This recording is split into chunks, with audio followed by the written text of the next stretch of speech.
Hello, everyone. I'm Jacqueline Coley from Rotten Tomatoes, and it is my honor to moderate this conversation with the SAG-nominated cast of Wicked. Hello, everyone, and welcome. Hi. Jackie. I'm so excited to speak to all of you because I will say I feel like you've been on this ride with this film for so long, and we're really only kind of halfway. But all of the reactions, like the way that people have gone, I think, kind of bananas for this movie, from the sing-alongs to the memes to the really heartfelt reactions to what you all did on screen. I'd love for you to talk about what that has been like to receive and sort of why you think audiences have responded so emotionally to what you did. And Cynthia, I'll start with you. I think the wonderful thing about people connecting the way they've connected is that it feels very, very human. I feel like something about what this brings is the permission to feel, to talk with your families. I've been hearing that generations of families have been going to see this film, which is the loveliest thing, because it means people are coming together again to share cinematic experiences. And I feel like we haven't necessarily been able to do that in a long time. And I think it's a really special thing to be privy to, that people want to share that. It's lovely. Yeah. Ariana, what about you, ma'am? I think it's also just such a beautiful celebration of sisterhood and friendship and unconditional love, forgiveness, being your full self with someone and accepting and celebrating your differences and learning how to love each other when you disagree and what that means, that like true friendship and sisterhood.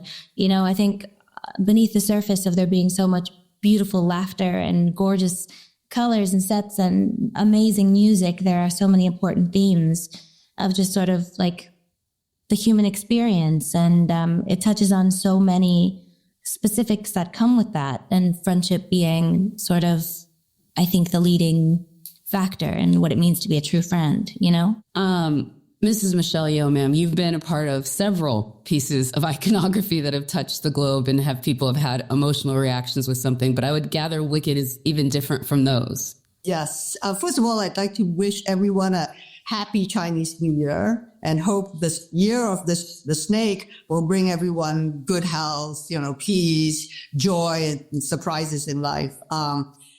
I've been very blessed to say yes. We started off with Crazy Rich Asians. Thank you, Jon M too.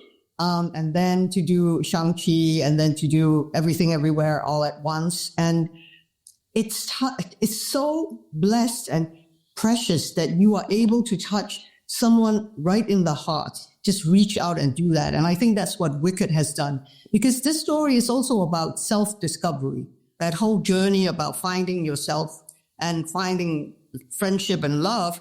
But at the end of the day, when you do find yourself, are you bold enough, courageous enough to step up, And when Cynthia, goosebumps, when she's singing Defying Gravity, it sums it all up.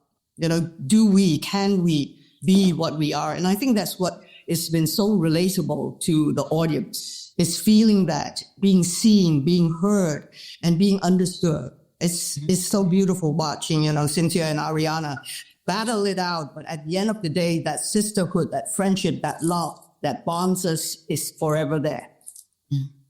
I love that. Same question for you, Jeff Goldblum, sir. Again, somebody who's been in just a couple of things that people kind of like, little Jurassic things and such. Well, this is as special a time as I've ever had. And I think it's because of the people involved, and not only the whole crew and John Chu, but this cast, is so special, and it's just a magical thing when everybody, who's obviously the cream of the crop, comes together in this spirit of wanting to do our best and passion, and triggers something in each other that we couldn't have expected.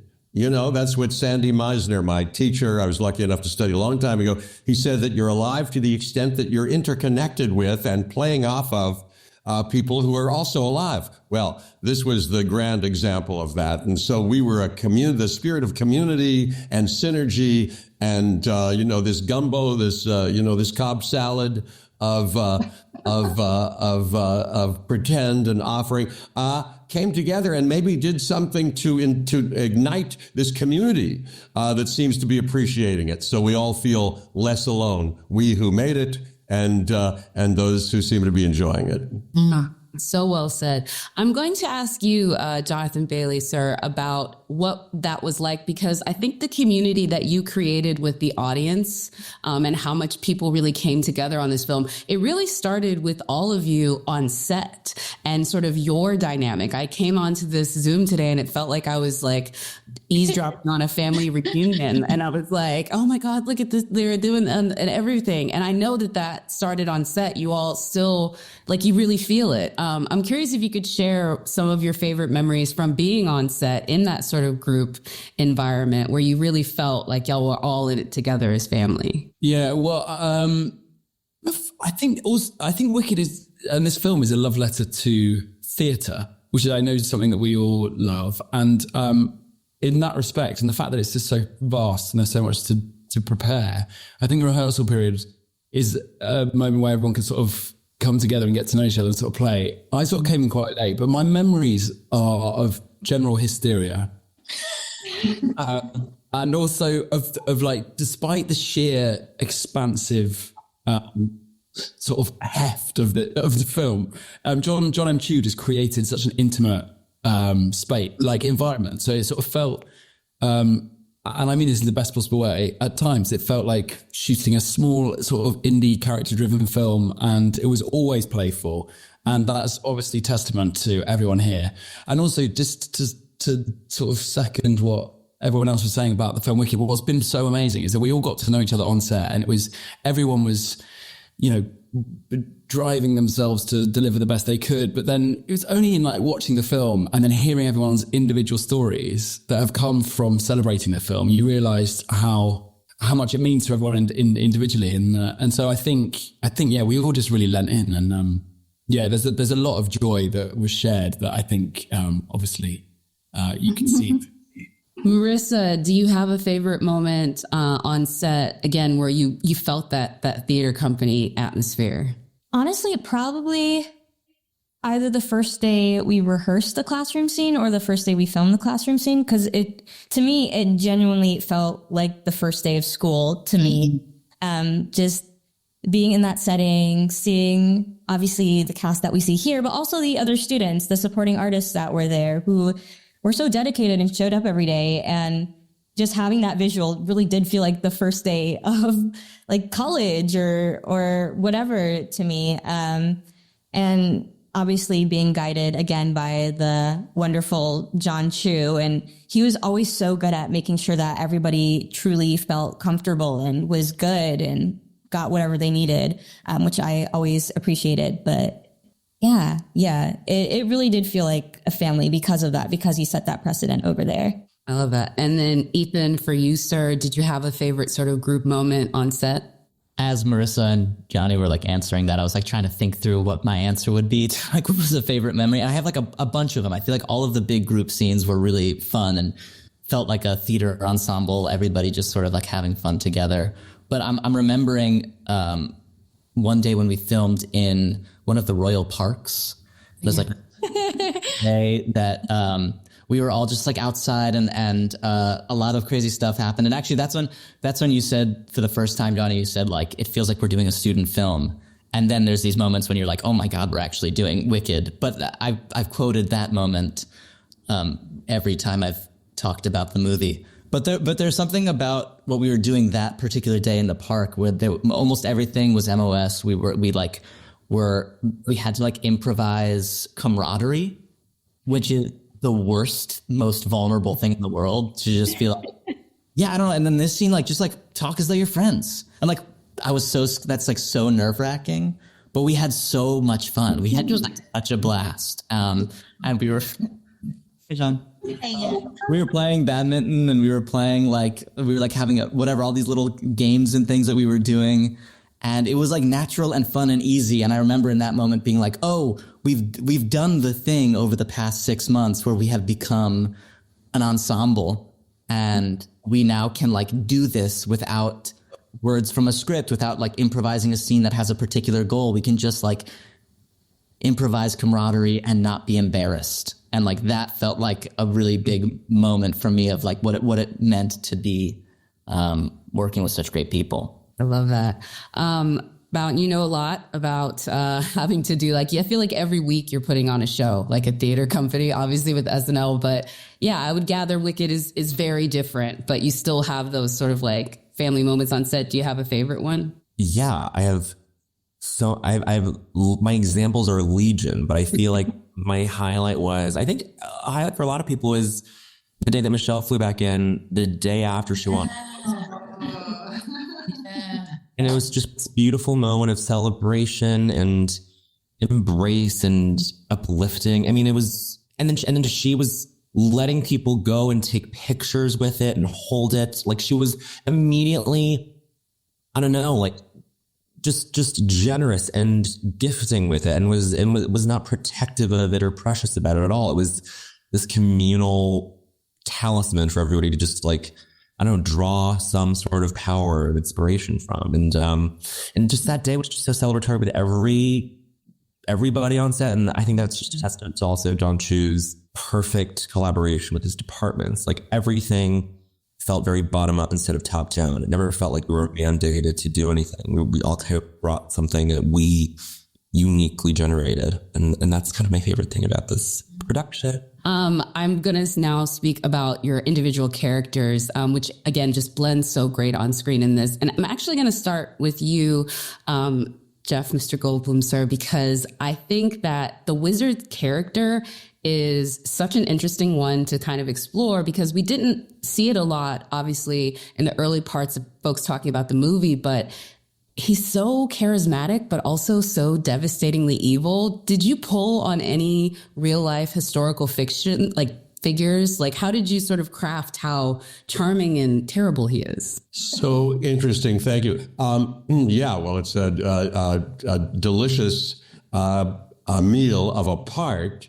And John was very good. There have been people throughout history, human history, who have, even though they seemed nice enough and just like one of us, use demonizing others to seize and enhance power, and sometimes they're quite charismatic and this and that. But I'll tell you, John helped me in my whole approach. I'm nothing if not conscientious, and I had worked on my lines and was having kind of 100 ideas besides all the moments that were in the script, which was delicious and wonderful, Dana Fox and Winnie Holzman. And I came to John early on when we were still in rehearsal, so-called, at the at the studios where we shot. And I said, here's my whole part.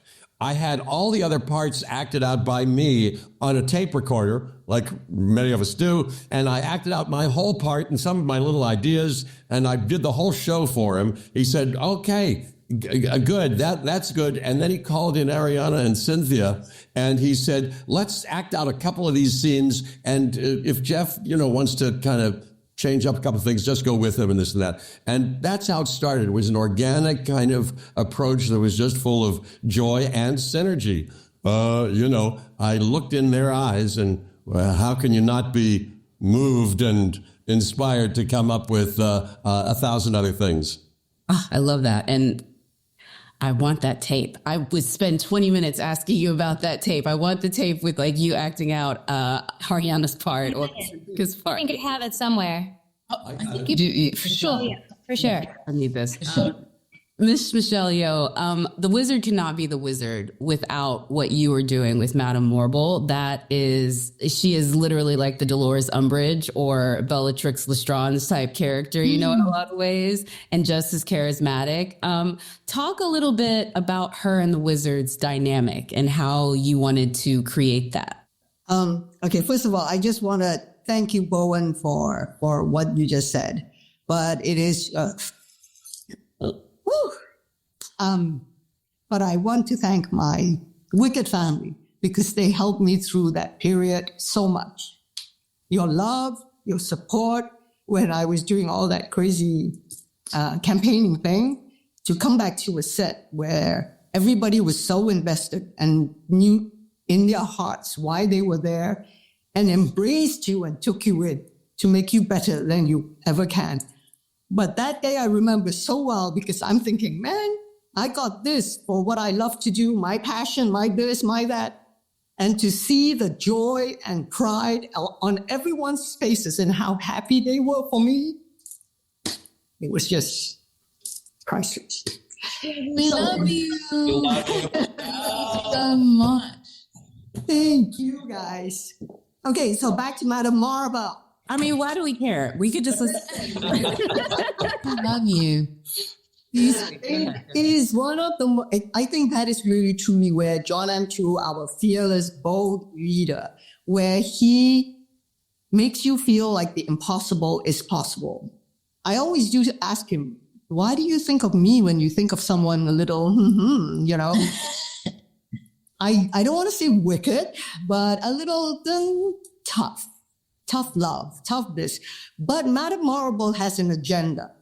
And this agenda she has shared with definitely the wizard. So I think between Jon and Jeff, the two J's, I'm in the middle, we said maybe there was something always going on between them, you know, because they were the only two people who were always strategizing, manipulating, making things happen. And at the beginning, you can see Madame Morrible is an educator, so she's a nurturer. And I think that the journey was even worse for Elphaba because this was the first time she felt loved, seen and heard. And that was where Jon was really brilliant in making Madame Morrible someone that you truly trusted and wanted to believe in, because which means you believed in yourself. And she brought you to greater heights. But the worst thing was, because both the wizard and Madame Morrible, she really is the Wicked Witch. They both had such a precious agenda that they couldn't let go of. They would take someone else's dream so that they can fulfill their own. The wizard wanting to go home, getting on that balloon and flying off back to Kansas.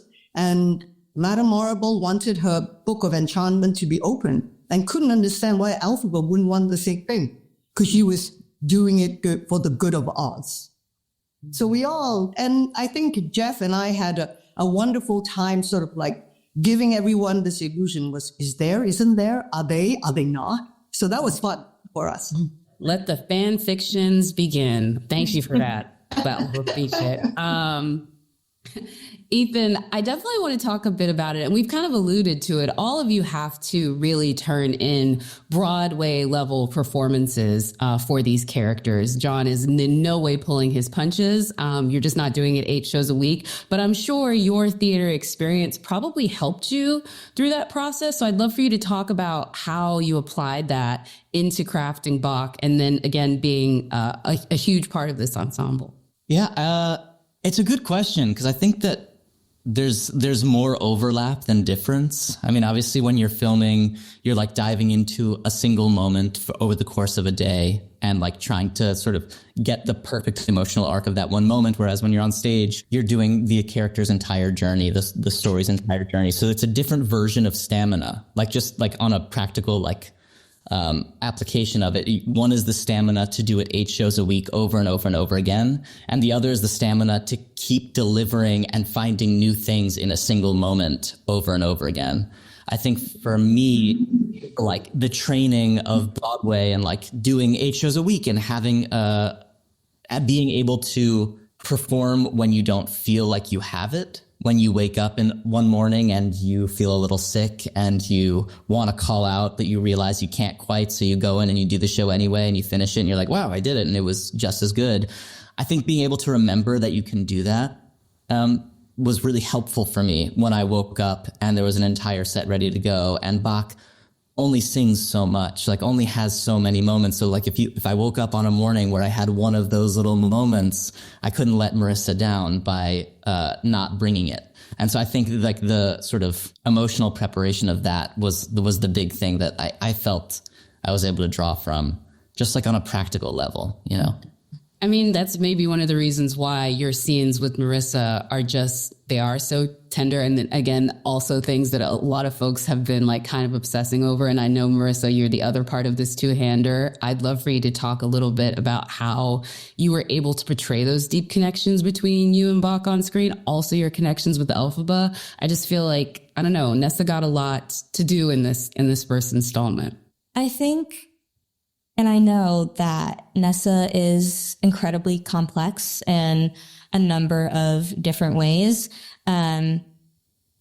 With Ethan, just the love that she has for him and how it grows in different ways throughout the film that you see, starting at friendship and admiration and then developing into real love and something more, and her really getting her hopes up. And this is really the first time that a boy has been interested in her, or so she thinks, in this way. And I think her having those rose-colored glasses on affects the relationship she has all around in general. And with Elphaba in that moment, in the library scene where she's pleading with Elphaba, like, no, I promise it's good, because again, like, she can't see beyond this thing that she wants it so bad. She can't see that it can be anything else than what she has in her head and that she wants so bad. And then we had so many talks with Jon, or at least I know me and Ethan did have a number of talks with Jon of how to portray and visually display that and to develop that and the arc of that. And I had a lot of time with you. I think Ethan actually was probably the first cast member that I met in general. And we had a lot of time, especially like with the dance scene, and the dance itself was a communication, as dance a lot of the time is. And what we wanted to say without saying anything through that dance, and showing the love grow through that dance, was incredibly important. And I think the dance scene specifically is incredibly pivotal for our story in general of Nessa and Boq. And that is, of course, very close to Dancing Through Life. Jonathan Bailey, sir, the song that launched 1,000 TikToks. Let's talk about it. I mean, it's energetic, it's playful. I think Jon M calls it his thirst trap. How did you like physically do it, along with like delivering what can be a level of performance that we know you bring to all the other things we've seen you do prior to this? Oh, thanks. I mean, you just get really fit. And that was, I mean, all of us, I know, like, just with Michelle and Bowen, I know they were going back and forth, and because we're going to SNL, and I was filming in Canada. So what Marissa was saying is that Chris Scott, the choreographer, and Leah Hill, who was one of his assistants that I worked so closely with, it was just like 8 hours on a Sunday, and then I'd fly back, and I had about 5 of those. And so then there was a mate, Tamara, who was helping me in Canada when I was shooting over there. So it's repetition, and it's graft, but it's like so joyful. And so much of the discipline has, there's no way I would have been able to do this 4 or 5 years ago without the experience I've had on stage. And it was just such an amazing thing to be able to dance again in that way. And so, it was when I met Jon, we talked about Fierro. We just talked about exactly what does he need? Why does he keep getting kicked out of schools? What's he? It's that these characters goes on such huge arcs, every single one of them, and they make wild decisions at points. And so to start with an understanding, I think that's what we sort of worked out, that really hasn't been loved, probably has quite a chaotic brain, is really bored, has this toolkit to survive that he utilizes and is probably tedious of, and has no real sense of authenticity or transparency, and that's why I think him and Glinda have this thing. And then obviously meeting Elphaba sparks this whole big life-changing transformation. But yeah, I think in terms of actually on the day, if you've got Ari, Cynthia, Bowen, Ethan, Marissa, and in my heart, Michelle and Jeff were there. But if you've got them in the room with you, everyone was just sort of willing you on. And And obviously there's sort of 100 extraordinary dancers and it's amazing what you can do with a god mic and the amount of like hyping up mid take because obviously, they can. But yeah, it was an extraordinary thing. And it felt, as everything does, it's like you start chipping away at a block of marble and you just keep going and you just sort of have an idea of what you want it to be. And then all the other departments come in and do the same. And then before you know it, the 10 days are over and you've been thinking about nothing else for 8 months, apart from maybe the other thing you're filming. and then it's done. And then you do, and then there's a strike and then you see the film and it's, so proud of all of it. And again, going back to watching the film for the first time as a cast and just realizing the work that everyone else had done. And I just don't understand how Jon M had the capacity to hold all these conversations that we had about what was going on for the characters and the detail that he relished and met. And also to say that, the whole sense of joy and top tier craft were led by Ari and Cynthia because I think it's an extraordinary thing to be talented is something to be celebrated, but to be craftsmen at that level and to draw everyone forward. And I think that's also something that we all got really giddy about because when you're really in the zone and you're being supported and you're led by these two phenomenal creatures, and you've got people at your, who are around you supporting you, like Chris Scott, the choreographer, and Eric Vitro, who I know has worked with Ari for years, and it was just the most amazing thing. Like it's so many of the relationships that you forge are in really intense and incredibly creative processes that are the sort of things that you can only dream of, literally. I love it. And it's a dream to watch. I will go ahead and add as well. Bo and Yang, sir, we've already kind of spoken about it. You and Michelle both were doing kind of this crazy JetBlue thing when you're trying to also film. But how did you do that while learning? Like first of all, What Is This Feeling has gone so viral and you were dancing in a significant portion of it. I don't know how you managed to do that and also do the flights. I'm gonna dovetail what Jonathan just said, which is like Leah Hill and Chris Scott, everybody on that choreography team. That whole department was buttressing all of us like the entire time. And did you practice on SNL set? I just want to know if you were doing the one to do while you're in like the Mudang costume. Please, you can. I felt like that would have been amazing. I felt like I was holding like international confidential classified information, and I was never going to like do it in like public view in any way in front of other people. I don't know about Michelle. I just felt like I was getting shot out of a cannon like every time, and that's just something that you get used to working at SNL, like that feeling of there might not be a parachute, just jump, just take the leap, build it as you go. I think that was very not super perturbing because I felt so constant supported by everybody on the Zoom because again, it was all sort of built out by Jon, and I felt like working at SNL, it's this iterative and reiterative process. And so like I would just go on set and just say hi to everybody, catch up, leave, and then there'd be longer stints. But I mean, I have no regrets. It was difficult, but I have no regrets about doing it and just rising to that challenge. I love that.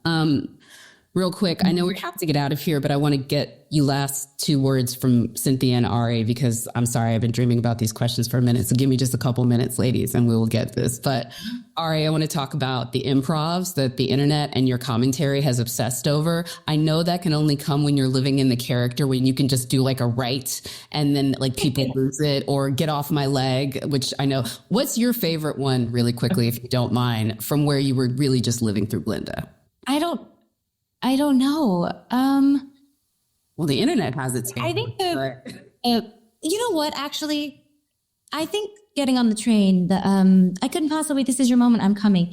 Maybe that one, just because of, that's just who she is. She really is trying to be a good person and let it, but she just can't resist. She's like, okay, fuck it, I'm coming. You know what I mean? Sorry, I said, but she wants it to be about, she was a generous and, let it be about her best friend. I'm so happy for you. I really am. I am coming. So maybe that, just because it feels like it's very her. I don't know. That's such a fun question. I love it. And then I want to also add really quickly, Cynthia, the film is also nominated in the Best Stunts category. Mm-hmm. And I feel like, I don't know if you're on that cast list, but maybe you should be, because what you did with Defying Gravity, that is more than a stunt. That is a slay. So you could just maybe talk about your physical stuff with that. I saw the harness, girl. That could convince me. I don't care. Do it. Johnny was saying earlier on that you have to get fit. And that's the truth. For me, I wanted to make sure that my body was prepared to go through some real pain, but that I could do it and not notice it as it was happening. I knew that I wanted to stay connected to the physical, and I knew that part of being connected to the physical was actually also doing the stunts. So Joe McLaren and the team, Fizz, Ollie, they all really had patience for me. I started rehearsing with them before I started doing anything else. I knew I needed some time to get my body used to what was necessary. And they had trust that I would be sensible enough to learn the ropes, literally, learn the wires before throwing myself into the scenes on set. But there was no choice really for me. I really didn't want to do it any other way. And so it really was, I was lucky because I was flanked by people who knew exactly what I needed to do physically. And I also had the most wonderful support in my vocal coach, Antea Pachet, who helped me combine the two. But yes, it was that those harnesses are painful, but you get used to them. And it's sort of like this is going to sound very strange, but there's a pleasure in the knowing that you have to work that hard, that there's a pleasure in I've got the burn here. I know I've done the work today. When you get home and there's like a scar on your hip, you're like, okay, we really did all that we could do today. But you just become used to the pattern and the I guess there's what's the word I'm looking for? A ritual of getting in the harness, getting ready, getting your protective stuff on, getting your costume on, getting up in the air, rehearsing something, and then getting it on camera. And I started to get really used to what that felt like. And I loved it, but I like this compared to what Miss Michelle Yeoh has done and taught us over time. It's small fry, and I can only wish to get to that level. So. Oh my goodness. Like Cynthia, what you did with the wire, and I know how difficult wire work is, but do wire work and sing the way you did and do those somersaults and soar in the sky. Thank you. I mean, seriously, let's give it up for all of you. I just want to remind everyone that this incredible stunt cast, as well as this incredible cast, is nominated for a SAG. Ariana, Jonathan, and Cynthia are nominated in their individual categories. I want to thank the folks of SAG, Universal Pictures, and all of you for watching. Thank you all very much. Thank you. Thank you.